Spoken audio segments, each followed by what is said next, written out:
Hey church family, I'm Austin. I'm the creative director here at Willowbrook. Hope you're having a great week and making plans to join us this Sunday. And thanks for popping in for our daily Devo.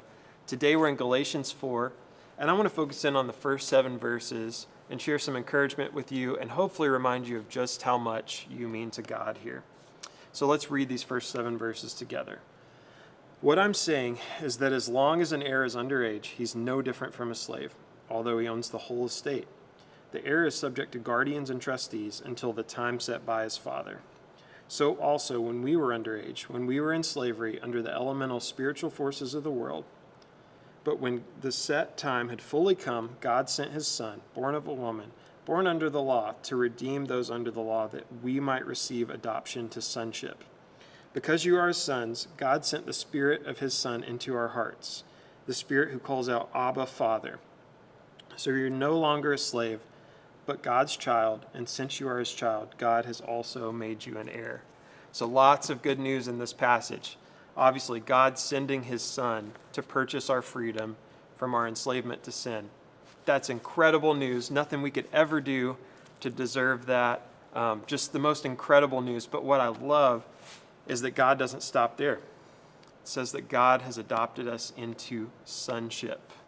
And it's good enough news that we would be set free, but to be called family.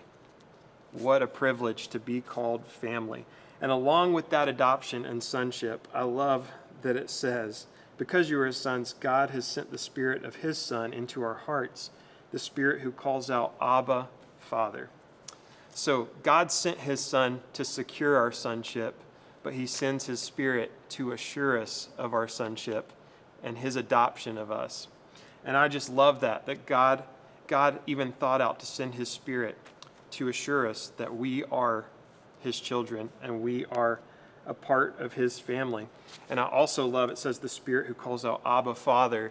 Some translations of that say dad. You can just simply, God is your dad. And that's such a great mental picture of just the closeness that we have with God through Christ.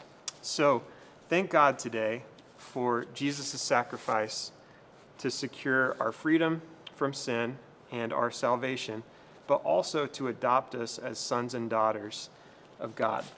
And I hope you walk in freedom today and be encouraged to know that you are chosen by God, not just to be set free, but to be adopted into his family.